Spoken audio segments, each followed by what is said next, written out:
truth was just beginning. It was early March 1943, somewhere over the Bismarck Sea. The sky was a pale, empty blue, broken only by the silver flash of American bombers skimming barely 100 feet above the waves.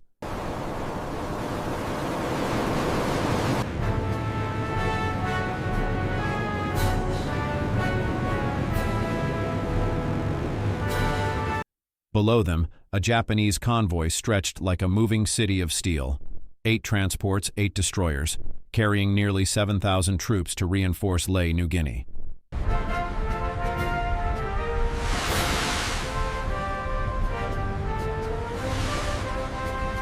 The air trembled with a deep metallic growl. It wasn't the usual high-altitude hum of bombers. This was lower, angrier. The sound of the new B-25 Mitchell Strafer models, their noses bristling with 8 50 caliber machine guns. They didn't climb, they didn't dive, they charged.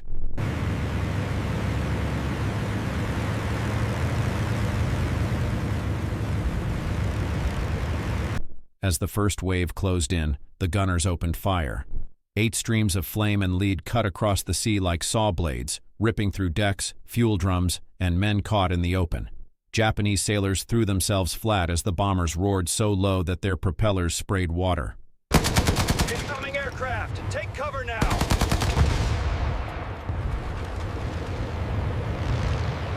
In that moment, the Pacific War changed.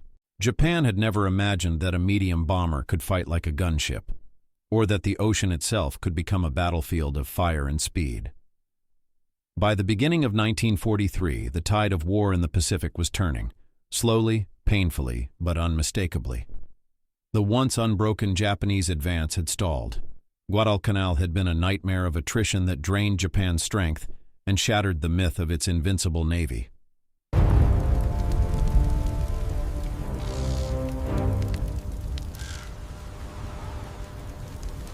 For 6 brutal months, American and Japanese forces had fought over a small patch of jungle and coral in the Solomon Islands.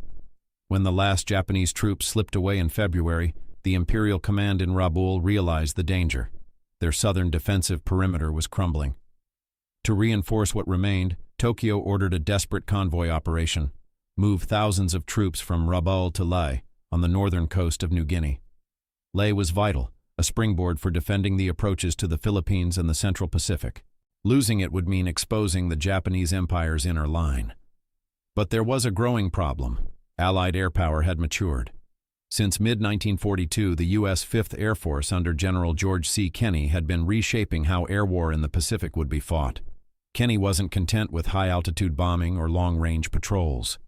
He demanded flexibility, innovation, and weapons tailored for jungle and ocean combat. The skies over New Guinea were unforgiving, covered by clouds, storms, and mountains that hid entire armies. Traditional bombing tactics failed here. Bombs dropped from altitude vanished into the canopy, or splashed harmlessly into the sea. So Kenney's squadrons learned to fly low, dangerously low. They experimented with skip bombing, an idea borrowed from naval gunnery. Release the bomb just above the waves so it skipped like a stone into the side of a ship before exploding. It required precision, nerves, and training that bordered on reckless courage. But it worked. Each successful hit proved that airmen could do what torpedo planes once did, but faster, safer, and deadlier. Stand by to release! Bombs away! Bombs away, sir! Skipping now! At the same time, engineers in Australia were transforming the B-25 Mitchell medium bomber into something entirely new. Originally designed for medium-altitude bombing, the B-25 was strong, stable, and adaptable, the perfect platform for modification. In Brisbane workshops, maintenance crews stripped away the bombardier's glass nose and installed solid metal plates packed with machine guns. At first there were 2, then 4. By early 1943, there were 8. 8 50 caliber Brownings, all pointing forward, turning the aircraft's nose into a flying saw.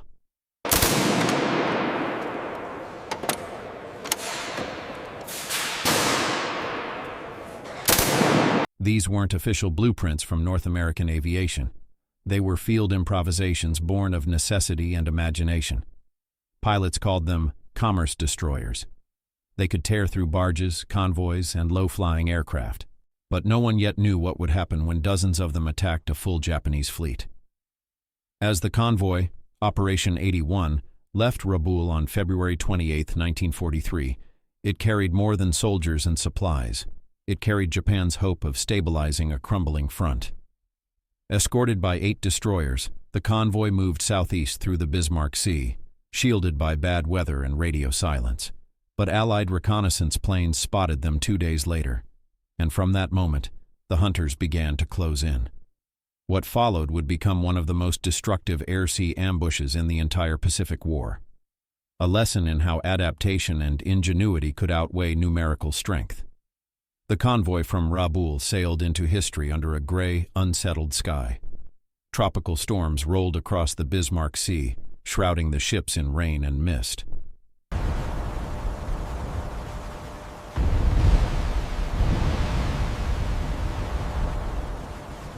To the Japanese, this was providence, a natural curtain protecting them from Allied air patrols. To the Americans, it was opportunity. The weather in New Guinea changed by the hour, and reconnaissance crews had learned to use it as cover for their own hunts. On March 1, 1943, a B-24 Liberator from the 321st Squadron spotted dark shapes through a break in the clouds. It was the convoy, steaming toward Leh, perfectly exposed between the storms.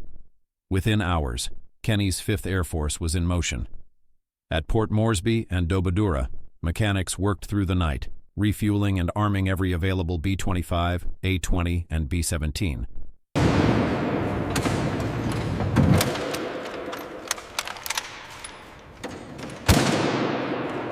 Each squadron had its role: high-altitude bombers to scatter formations, medium bombers to strike decks, and low-level strafers to finish what remained. By now, Allied pilots knew the terrain like hunters knew their traps. They understood how Japanese ships maneuvered, how their gunners reacted, and where their blind spots were. More importantly, they trusted their modified aircraft, the new B-25CD Strafer models, built not for conventional bombing, but for close-range annihilation. Instead of one man guiding bombs from altitude, the entire crew became a single forward-facing weapon. Training for these low-level attacks had been brutal. Pilots practiced flying less than 200 feet above the water, learning to time bomb releases and firing runs within seconds of impact.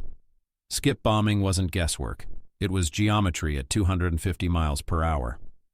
The bomb had to hit the water at the perfect angle, skip once or twice, and slam into the ship's hull before detonation.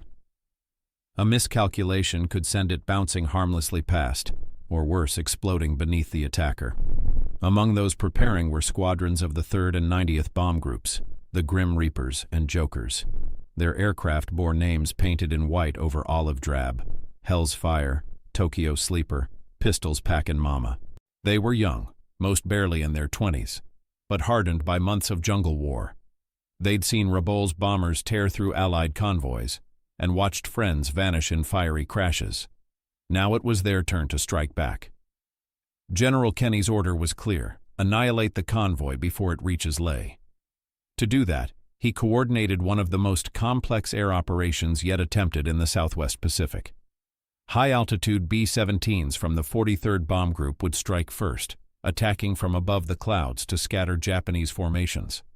Then, A-20 Havocs and B-25 Strafers would sweep in at wave-top height to destroy what remained. The timing had to be perfect, the attacks synchronized so the enemy could not regroup or form defensive fire lines. Meanwhile, the Japanese believed their own plan was working. They were still undetected, or so they thought. Admiral Masatomi Kimura, commanding the escort, trusted his destroyer's anti-aircraft batteries and the cover of the weather. He had no reason to imagine that an entire air force was preparing to strike from every altitude at once. As night fell on March 2, 1943, the Allied bases in Papua glowed under the light of torches and flares. Ground crews loaded belts of 50-caliber rounds, hundreds for each gun. Bomb racks were armed with 500-pounders fitted with delayed fuses, perfect for skip bombing runs. Pilots tightened harnesses, checked compasses, and traced their routes by red pencil over weather charts. No one slept. We come in low here, avoiding the main flanks. And the bridge is our primary target. Right here. Wheels up at dawn. When dawn came, it brought a deceptive calm. The storm clouds had broken. And as the first B-25s lifted from the airstrips, the Pacific sun burned through the morning haze. Ahead of them, somewhere beyond the horizon, moved the convoy that Japan believed untouchable. The air war that followed would not just destroy ships, it would rewrite the playbook of aerial warfare in the Pacific. The B-25 Mitchell had not been born a gunship. When North American Aviation designed it in 1939, it was a medium bomber meant for high-altitude missions, balanced, reliable, and versatile. But war has a way of forcing machines to evolve faster than their blueprints. And in the South Pacific, the Mitchell found a new identity. In 1942, the U.S. 5th Air Force faced a deadly equation. Too few ships, too many Japanese convoys, and a battlefield made of ocean. Traditional bombing runs failed. Bombs dropped from 10,000 feet missed more often than they hit, and torpedo planes were slaughtered by anti-aircraft fire. The answer, General Kenny believed, lay not in numbers, but in imagination. His men began modifying the B-25s in local workshops, using whatever they had, aluminum scraps, machine gun mounts from wrecked fighters, even parts stripped from wrecked aircraft. We need to adjust this mounting point here. All right. Pass me the torque wrench. The idea was simple: turn the bomber into a flying cannon. Instead of relying on a bombardier and a bomb sight, they would attack head-on, guns blazing. At first, the modifications were crude. In early tests, 2 fixed machine guns were installed in the nose, allowing pilots to fire straight ahead. But combat proved it wasn't enough. Ships could still fight back before the B-25 closed in. So crews kept adding guns. 4, then 6, then 8. The solid metal nose became a dense, black snout of firepower. With 8 forward-facing Brownings, the aircraft could unleash a storm of more than 100 rounds per second. Pilots said that when all guns fired, the entire nose glowed red and vibrated like a living thing.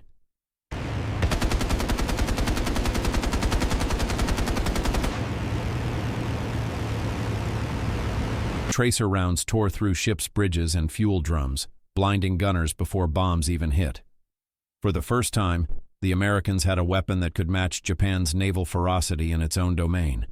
This wasn't official doctrine. Washington hadn't issued any manuals on Strafer tactics.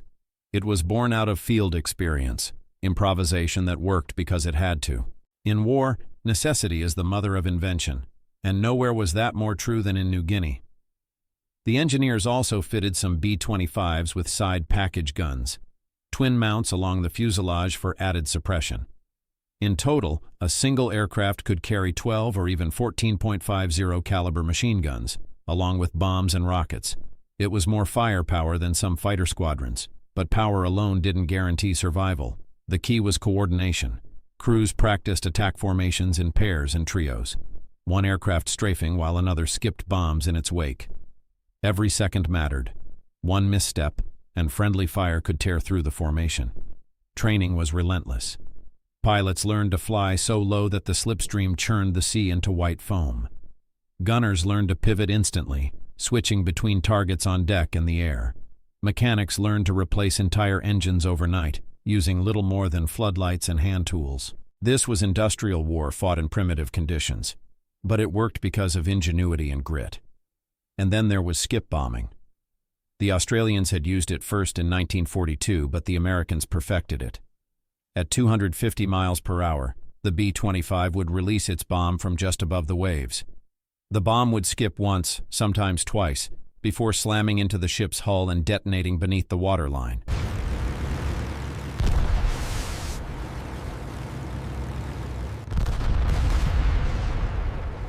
A single hit could break a destroyer's back. During practice at Port Moresby, pilots measured their success not by hits on a target ship, but by how close they could slice the water without dying. They joked that if their propellers came back wet, they'd flown the perfect run. The laughter hid nerves. Everyone knew that one misjudged angle could turn them into shrapnel. By early 1943, the B-25 Strafer was no longer an experiment. It was the cutting edge of low-altitude warfare. It embodied a new philosophy: That control of the sea could come from the sky, and that precision could come not from altitude, but from audacity. When the first combat reports reached Washington, officials were astonished. A medium bomber with guns in its nose, attacking ships like a fighter plane, it sounded reckless. But the results were undeniable. In a handful of missions, the Strafers had destroyed barges, airfields, and supply convoys with terrifying efficiency. And in the days ahead, over the Bismarck Sea, the world would witness what this evolution truly meant. The engineers had done their part.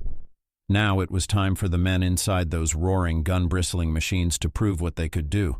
War at its core is not just fought with machines, it's fought with nerve. And in early 1943, no group embodied that more than the men of the 5th Air Force. They were young, tanned by Pacific sun, hardened by malaria and exhaustion, and often flying aircraft older than themselves. Yet in their hands, those weather-beaten B-25s became instruments of precision and fury.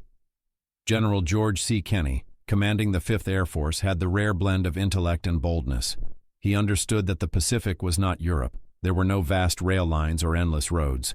Whoever controlled the sea lanes controlled the war, but the Allies didn't yet have the ships to do that. So Kenney sought control from the air. He called it a new way of thinking about sea power.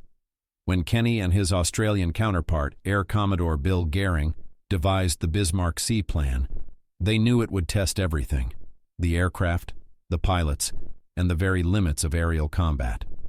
This was not just a bombing raid. It was a gamble with physics, fire, and timing. Every pilot would be flying low enough to see the faces of the men they were killing. Many of those pilots had already paid their dues. Men like Major Ed Larner and Lieutenant Tommy Lynch, quiet, determined flyers who led their squadrons with grit rather than bravado. They had watched Japanese convoys slip away too often under cover of clouds. Now, with the new Strafer-modified B-25s, they finally had the tools to strike back. Instruments check. Guns armed. Ready to roll, Captain. All gauges in the green. How are the guns?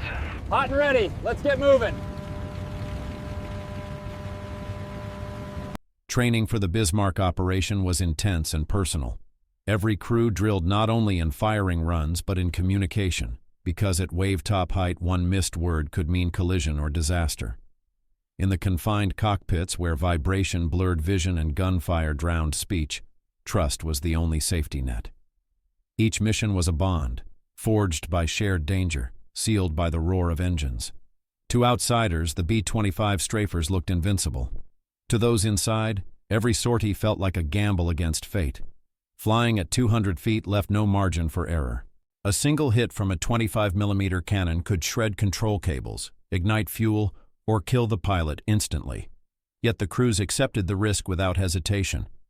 They believed in what they were doing, not out of blind patriotism, but because they knew it could shorten the war and save others from the same endless grind of jungle attrition. Across the sea, Japanese officers faced their own crucible. Admiral Masatomi Kimura, who commanded the convoy, was a veteran of China and the early Pacific campaigns. He had seen Japan's victories unfold with mathematical precision in 1941 and 1942. But 1943 felt different. The skies no longer belonged to the rising sun. When reconnaissance reported enemy bombers massing near Port Moresby, Kimura believed they would attack from high altitude. His destroyers formed a tight defensive screen, their anti-aircraft guns tilted upward, waiting for distant dots in the clouds. No one expected the thunder to come from just above the waves. Japanese naval doctrine prized discipline and formation. But against the low-flying B-25s, discipline became vulnerability. Ships could not turn fast enough, nor track targets moving faster than torpedoes. When the first wave of Allied attacks came on March 3rd, it didn't look like bombing. It looked like a charge. Gunners froze. The sight of bombers flying lower than destroyer masts defied logic and training alike. Incoming aircraft! Man the anti-aircraft guns! Take cover! Return fire! From Rabault's command post, observers could see smoke rising on the horizon. At first, they assumed it was another skirmish, perhaps damage, but nothing fatal. Hours later, the reports began to arrive. Ships hit mid-column. transports exploding, men in the water. It wasn't just a battle.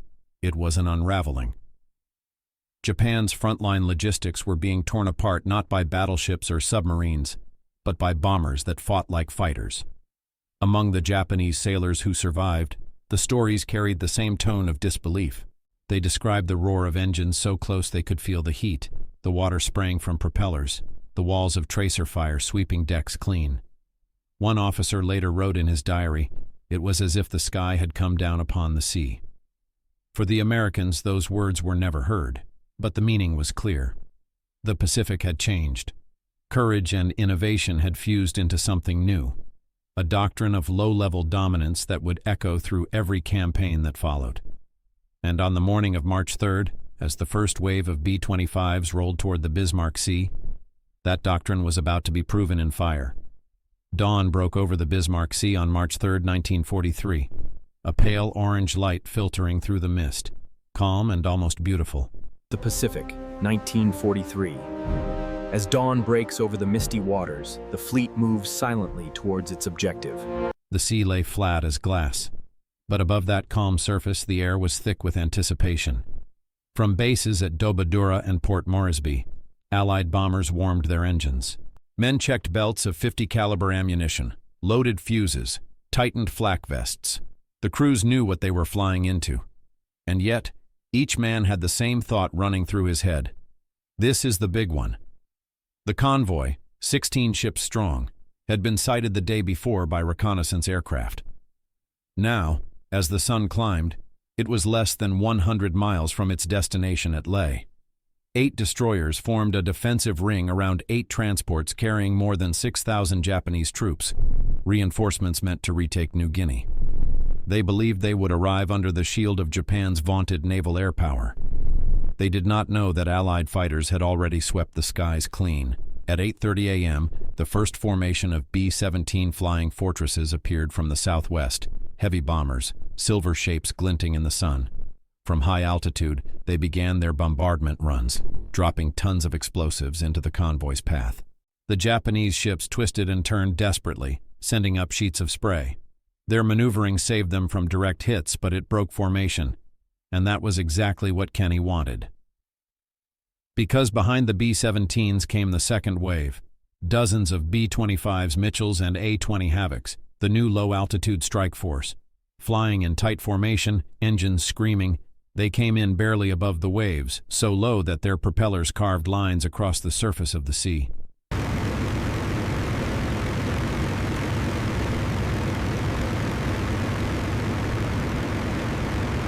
Each plane was bristling with forward-firing guns, 8.50 caliber machine guns mounted in the nose, more in the wings and even on the sides. They weren't just bombers anymore. They were airborne destroyers. As the first Japanese gunners spotted them, alarms rang across the convoy. Kugeki! Air attack! Guns swung downward, tracers arced across the water. But the B-25s kept coming. The low-level pilots could see the muzzle flashes, the wakes of shells, the shapes of men running on deck. They aimed straight for the transports, the heart of the convoy. At 200 knots and just 200 feet above the waves, they unleashed their fury. The first strafing runs tore through the ship's bridges and gun emplacements, shredding crews before they could adjust. Man the guns! Fire at will! Hard to starboard! Incoming aircraft! Then came the bombs, released so low that some exploded in the ship's hulls before the aircraft could climb away. The sea erupted in geysers of fire and steel, fuel drums detonated, wooden decks splintered, and the calm surface of the Bismarck Sea turned black with oil and smoke. The A-20 Havocs followed, hammering destroyers with synchronized strafing. They zigzagged through columns of flame, their pilots soaked in sweat, dodging both enemy fire and the debris of burning ships. One Japanese destroyer, Arashio, tried to ram a B-25. The bomber dodged at the last second, dropping a 500-pound bomb that exploded directly amidships, a perfect, almost impossible hit. Within minutes, Arashio was burning from bow to stern. By mid-morning, the convoy was in chaos. Smoke blanketed the sea, making it hard to tell friend from foe. Pilots reported ships colliding in panic. Some transports slowed to pick up survivors, only to be strafed themselves. Everywhere, the sea was littered with men and wreckage. rafts, floating ammunition crates, burning oil slicks. And then came the skip bombers, the secret weapon that changed everything. These were the B-25 crews trained to skip their bombs across the surface like stones, letting them detonate just as they hit the hull. The tactic had been risky in practice, but in the chaos of real combat, it was devastatingly effective. Bombs skittered over the waves, slamming into ships at point-blank range. Each detonation lifted entire vessels from the water. The Japanese had no defense against it. It was over in seconds. Lieutenant James Doolittle, watching from his cockpit, later said it was like watching the ocean catch fire. Everywhere he looked, ships were burning or sinking. One transport broke in half, spilling hundreds of troops into the sea. Others exploded outright, vanishing beneath columns of black smoke. From Rabaul, Japanese command was receiving fragmented radio messages. Enemy attacking from low altitude, convoy scattered, transports aflame. Then silence. By noon, most of the convoy was either sinking or dead in the water.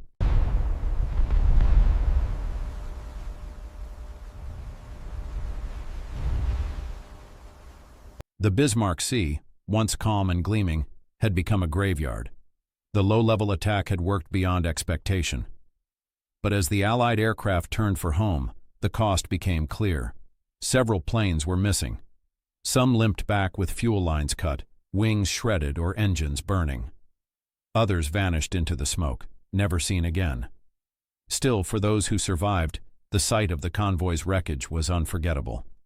It was the moment they realized this war could be won, not by sheer numbers or brute force, but by invention, daring, and precision. For the Japanese Navy, it was the first real taste of what the Pacific skies would become, a place where the ocean itself offered no refuge. By the time the sun reached its zenith over the Bismarck Sea, the surface of the water was no longer blue. It was black and burning. Columns of smoke reached thousands of feet into the sky, visible even from New Guinea's distant coast. The entire horizon seemed aflame.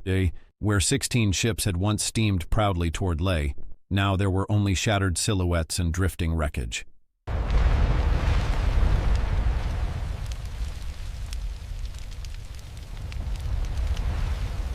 The Japanese convoy commander, Rear Admiral Masatomi Kimura, had been aboard the destroyer Shirayuki when the first bombs hit.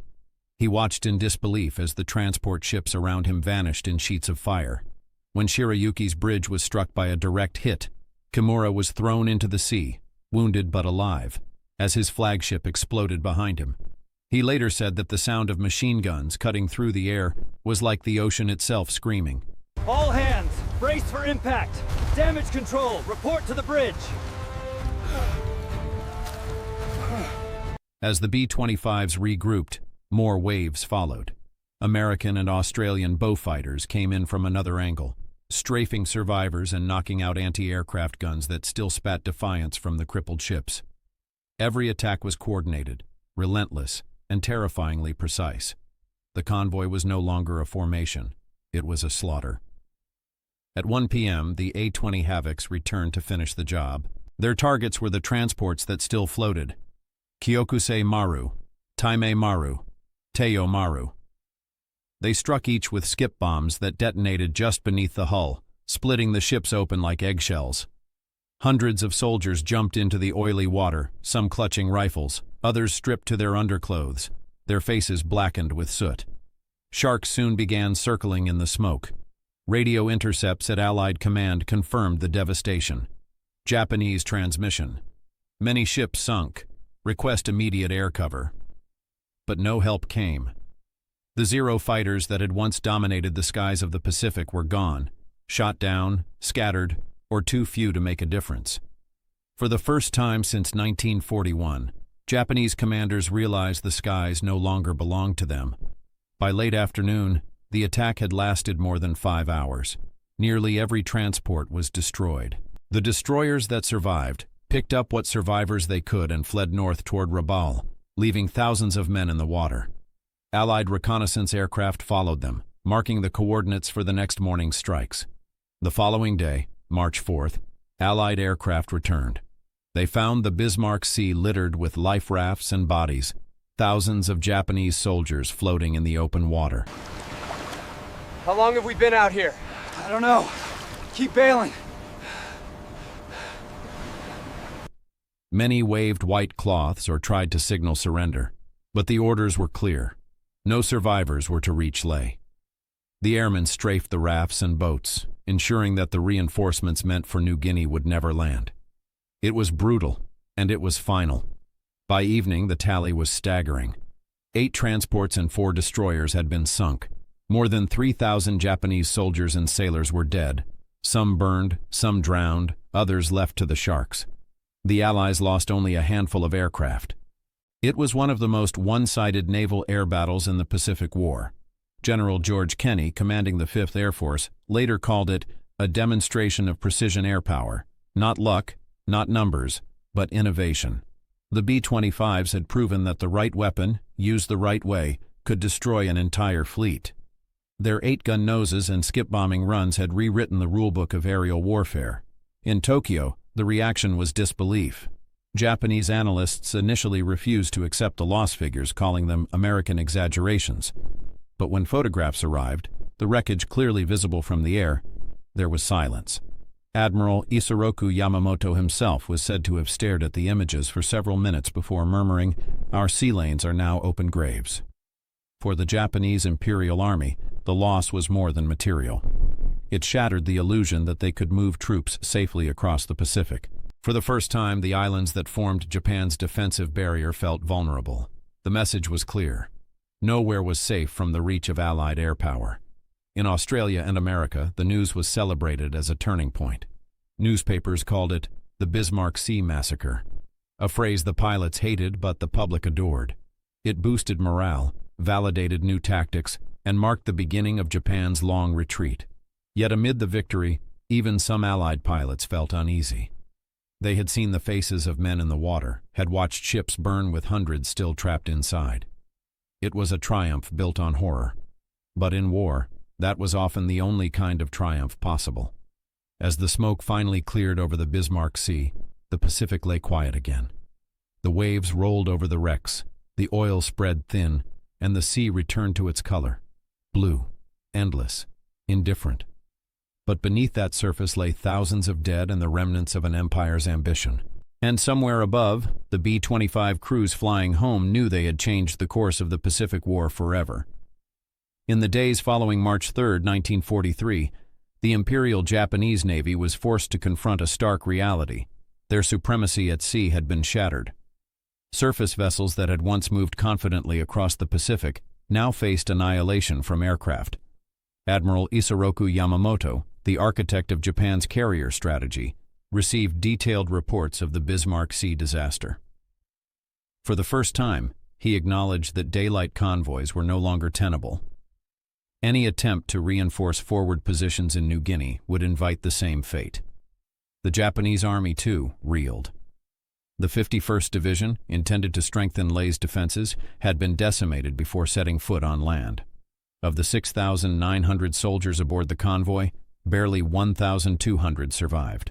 Submarines and remaining destroyers salvaged some, but the majority perished, victims not of combat on land, but of innovation in the air.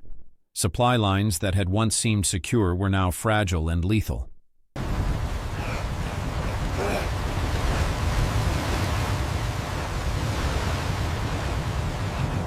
The Bismarck Sea attack demonstrated that the logistical lifeblood of Japan's island empire could be cut with precision from the sky. Reports from Japanese officers reveal the psychological shock inflicted by the B-25 strafers. Captain Tamichi Hara, one of the few senior officers to survive, wrote later that, "The Americans do not attack as men, they attack as machines.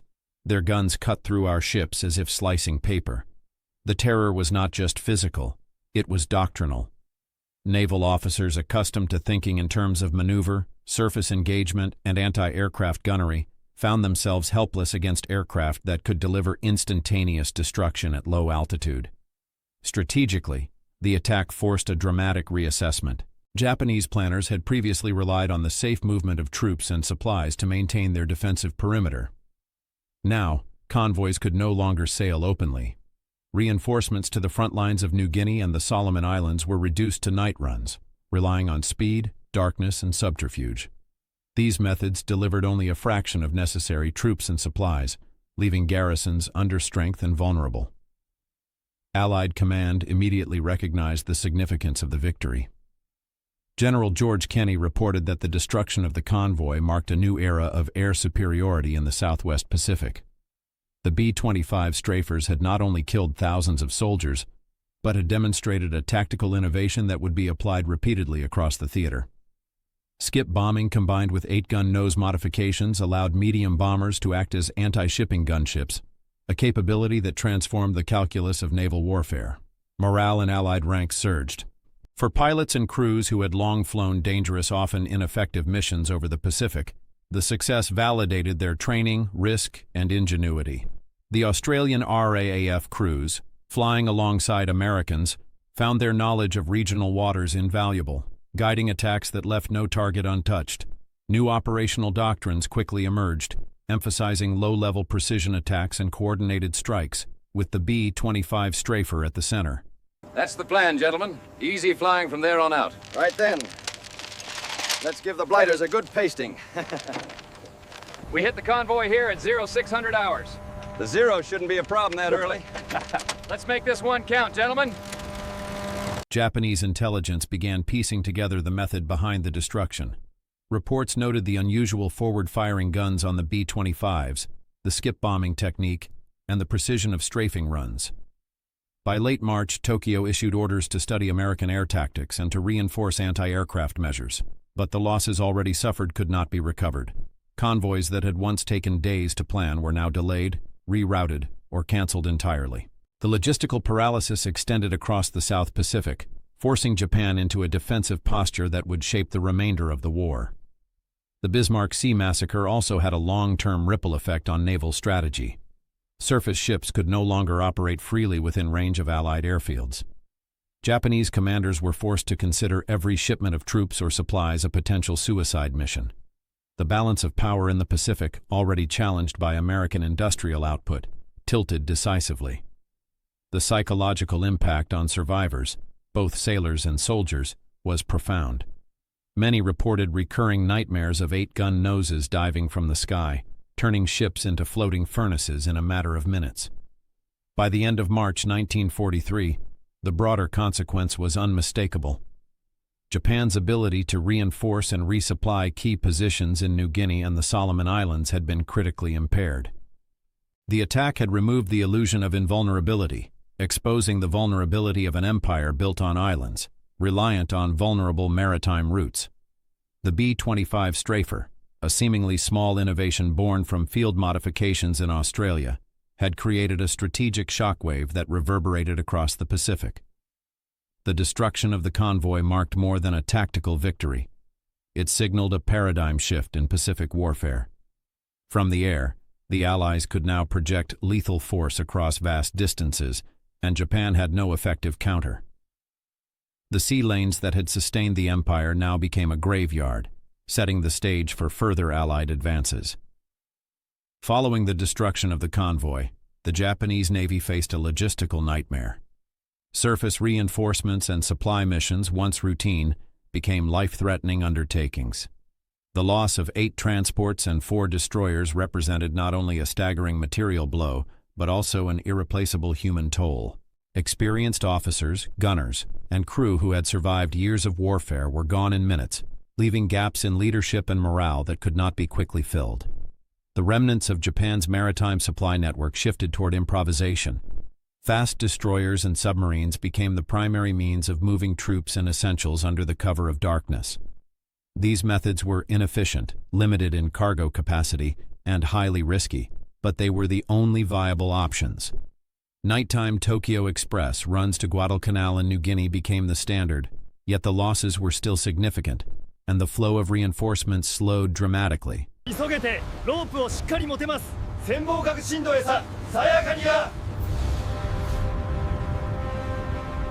Entire garrisons faced shortages of ammunition, medical supplies, and food. The inability to deliver adequate support forced commanders to prioritize survival over strategic initiative, fundamentally altering Japanese operational planning. Allied forces quickly capitalized on the new vulnerabilities. The 5th Air Force, under General George Kenney, refined low-level attack tactics, integrating intelligence from coast watchers, reconnaissance flights, and code-breaking efforts. B-25 Strafers, now equipped with 8-gun noses and skip-bombing capability, became instruments of operational disruption. Target is here, 200 miles out. Flak likely over Rabaul. Roger that, Colonel. We'll hit them hard at dawn. Japanese convoys were no longer simply targets, they were liabilities. Every shipment risked annihilation, and Allied command exploited this, striking with precision and coordination across the Southwest Pacific. The psychological impact on Japanese naval and army units cannot be overstated. Survivors from the Bismarck Sea attack reported lingering terror whenever aircraft engines were heard overhead. Lieutenant Hiroshi Yamamoto of Kaikusi Maru described recurring visions of 8 streams of tracer fire slicing through ship decks. Commander Toshio Abe noted that entire crews hesitated, paralyzed by fear during routine operations, knowing that any daylight movement could invite instant destruction. This fear eroded combat effectiveness far beyond the immediate loss of vessels. Personnel became hesitant, cautious to the point of operational stagnation, further weakening Japanese defensive positions. Strategically, Japan had to reconsider the allocation of resources across the Pacific. Naval officers recommended avoiding surface convoys within 500 miles of Allied air bases, effectively conceding vast ocean regions to American control. The implications were profound. Isolated garrisons could no longer be reinforced reliably, and the concentration of forces for counter-offensives became nearly impossible. The loss of flexibility forced Japanese command into reactive defensive operations, ceding the initiative to the Allies. Allied air supremacy also accelerated technological and tactical innovation. The success of the B-25 Strafer inspired further modifications, including additional guns, rockets, and enhanced skip bombing techniques. Training programs adapted to maximize low-level attack effectiveness, and crews learned to coordinate strikes with fighter cover, reconnaissance data, and precise timing. Every B-25 sortie became a dual mission: destruction of enemy shipping and psychological warfare, undermining Japanese confidence in both personnel and doctrine. By late 1943, reports from Japanese intelligence highlighted the cumulative effect of these operations. Merchant tonnage had declined sharply, with over 60% lost in some theaters to strafing and skip-bombing attacks. Forward garrisons suffered from critical shortages, and previously routine resupply missions became impossible. Japan's ability to sustain its island empire was severely compromised, forcing adaptations that were always insufficient to meet strategic needs. The Bismarck Sea disaster also reshaped Japanese naval doctrine. Surface engagements were now constrained by the omnipresence of Allied air power.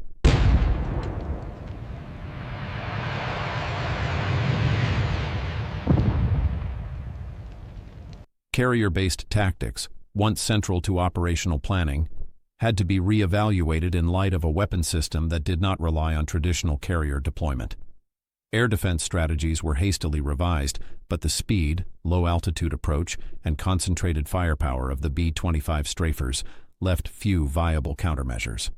Even innovations such as additional light anti-aircraft guns or radar-directed fire could not restore operational security. In effect, the B-25 Strafer became more than a tactical weapon. It was a strategic disruptor. By demonstrating the vulnerability of Japanese maritime logistics, it forced Japan into a defensive posture across the Southwest Pacific. The Allies could now dictate the terms of supply and reinforcement, isolating garrisons and reducing Japanese operational flexibility.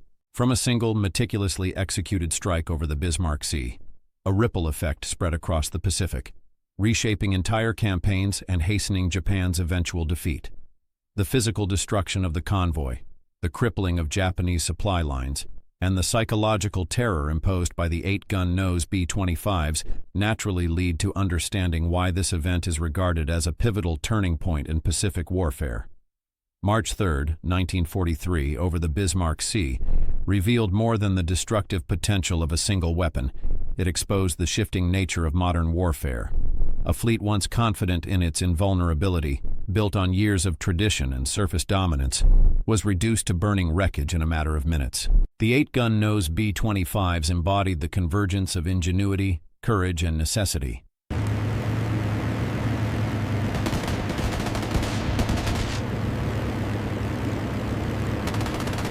Mechanics in makeshift workshops, pilots willing to fly into concentrated fire, and commanders ready to embrace unconventional tactics transformed a medium bomber into a strategic force capable of reshaping the Pacific theater. The consequences were immediate and far-reaching.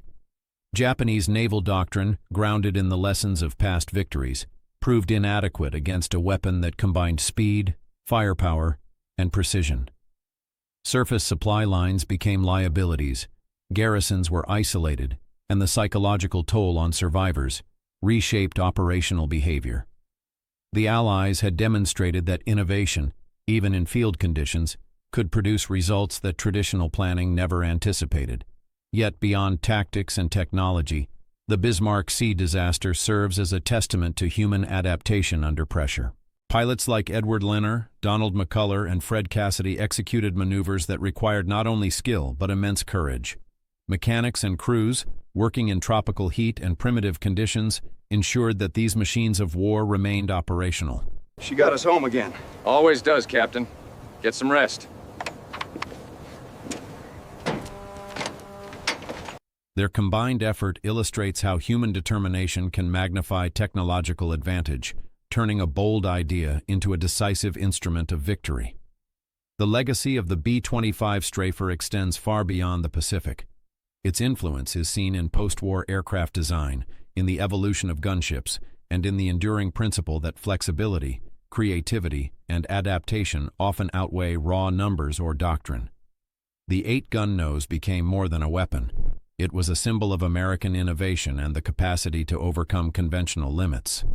Ultimately, the story of Japan's encounter with the B-25 Strafer is a lesson in disruption and adaptation. It is a reminder that in war, assumptions can be shattered in moments, and that progress often comes not from established plans, but from the willingness to rethink the possible. Over the Bismarck Sea, tradition met invention, and in those brief, fiery minutes, history itself was irrevocably changed.